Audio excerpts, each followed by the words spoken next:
ಇಬ್ರದ್ದು ನಮ್ಮ ತಂದೆ ನಾವು GT ಮಾಲ್ಗೆ ಸಿನಿಮಾ ನೋಡಕ್ ಬಂದಿದ್ವಿ. 6 ಗಂಟೆಗೆ ಬಂದಿದ್ದೀವಿ. ಇಲ್ಲಿ ಸೆಕ್ಯೂರಿಟಿ ಹೇಳ್ತಾರೆ ಇವರು ಪಂಚೆ ಹಾಕೊಂಡವ್ರೆ ನಾವು ಅಲೋ ಮಾಡಲ್ಲ ಅಂತ. ಪಂಚೆ ತೋರಿಸ್ಕೊಂಡು ಪಂಚೆ ಹಾಕೊಂಡಿರೋರ್ನ ಅಲೋ ಮಾಡಿಲ್ಲ ಅಂದ್ರೆ ಇವ್ರು ನಾವು ಹೆಂಗೆ ಕರ್ಕೊಂಡು ಹೋಗೋದು ಮಾಲ್ ಒಳಗಡೆ? ಅಲ್ಲೋ ಸೆಕ್ಯೂರಿಟಿ ಕೇಳಿದ್ರೆ ಅವನು ಹೇಳ್ತಾನೆ ಇಲ್ಲ ಸರ್ ನಮ್ಗೆ ಅಲೋ ಮಾಡಲ್ಲ, ನಮಗೆ ರೂಲ್ಸ್ ಇದೆ, ರೂಲ್ಸ್ ಅವ್ರು ನೀವು ಹೋಗಿ ಕೇಳ್ಕೊಳ್ಳಿ ಅಂತ. ನಾವು ರಿಕ್ವೆಸ್ಟ್ ಮಾಡ್ಕೊಂಡ್ರು ಬಿಟ್ಟಿಲ್ಲ ಅವನು. ಮೀಡಿಯಾದವ್ರು ಅಂತಂದ್ರೆ ನೀವೇನಾರ ಇದ್ರು ಅಲ್ಲಿ ಮಾತಾಡ್ಕೊಳ್ಳಿ ಅಂತ ನಾವು.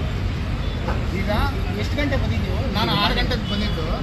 6:30 ನೀವು ಒಳಗಡೆ ಹೋಗ್ತಾ ಇದ್ದೆ ಬಿಟ್ಟಿಲ್ಲ. ಇಲ್ಲಿ ಮೇನ್ ಗೇಟ್ ಅವ್ರು ಕೇಳಿದ್ದು ನಮಗೆ ಅಲೋ ಇಲ್ಲ ಸರ್, ನಾವು ಅಲೋ ಮಾಡೋಕ್ಕಾಗಲ್ಲ, ಅಲ್ಲಿ ಸೂಪರ್ವೈಸರ್ ಕೇಳಿ ಅಂತ.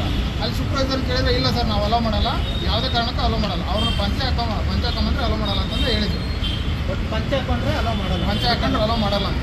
ಸರ್ ಹೇಳಿ ಸರ್ ನೀವು ಏನಾಯ್ತು ಸರ್? ಬಂದ್ರಲ್ಲ ಮಾಲಿಗೆ ಪಂಚೆ ಹಾಕ್ಯಂಬಂದ್ರೆ ಹೊರಗೆ ಬಿಡಂಗಿಲ್ಲ ಅಂತಂದು ಅಂದ್ರಿ ಹೊರಗೆ ಬಿಡಂಗಿಲ್ಲ, ಪ್ಯಾಂಟ್ ಹಾಕ್ಯಂಬರ್ಬೇಕು, ಇದು ಹಾಕ್ಯಂಬರ್ಬೇಕು.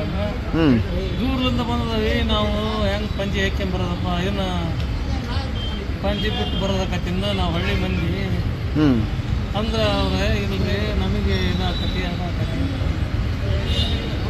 ಯಾವ್ದಣ್ಣ ಮಾಲ್ ಇದು? GT mall. GT mall Masti road ಅಂತೆಲ್ಲ ಹೇಳಿ. GT ಮಾಲ್ ಮಾಲ್ಟಿ ರೋಡು. ಅಲ್ಲ ನಮಗೆ ನಮ್ಮ ತಂದೆ ತಾಯಿನ ಮಾಲಲ್ಲಿ ಕರ್ಕೊಂಬಂದು ಸಿನಿಮಾ ನೋಡ್ಬೇಕಂತ ಆಸೆ ಇರುತ್ತೆ, ಮಾಲ್ ತೋರಿಸ್ಬೇಕಂತ ಆಸೆ ಇರುತ್ತೆ. ಇವರು ಪಂಚೆಯಲ್ಲಿ ಅಲೋ ಮಾಡಿಲ್ಲ ಅಂದ್ರೆ ಅವ್ರಿಗೆ ಹೆಂಗೆ ಈಗ ಪ್ಯಾಂಟ್ ಹಾಕ್ಸ್ಕೊಂಡು ಕರ್ಕೊಂಬರೋಕ್ಕಾಗುತ್ತಾ? ಸರಿ ಅವ್ರೇನಾರು ಮಾತಾಡಿರೋದು ಪ್ರೂಫ್ ಏನಾರು ಇದೆಯಣ್ಣ? ಅದು ಅವ್ರ ಸೆಕ್ಯೂರಿಟಿ ಯಾರು ಮಾತಾಡಿರೋದು? ಅವ್ನು ಸೆಕ್ಯೂರಿಟಿ ಸೂಪರ್ವೈಸರ್ ಮಾತಾಡಿರೋದೈತೆ, ಅವ್ನು ಕರೆಕ್ಟಾಗಿ ಮಾತಾಡ್ತಾ ಇಲ್ಲ. ನಾನು ಹೇಳಲ್ಲ, ನಾನು ಯಾಕೆ ಹೇಳಿ ಅಂತ ಅವನು. ಕಾಲಿನ ತೋರಿಸಿ ನೀವು. ಅದೆಲ್ಲ ನಾವು ಇಲ್ಲಿ ಮಾತಾಡಿರೋದೈತೆ, ವಿಡಿಯೋ ಐತೆ, ಅವ್ನು ಕರೆಕ್ಟಾಗಿ ಹೇಳಿಲ್ಲ, ಇದರಲ್ಲೇ ಹೇಳೋನು ಬಿಡಲ್ಲ ಅಂತ ಹೇಳಿ. ಹಾಂ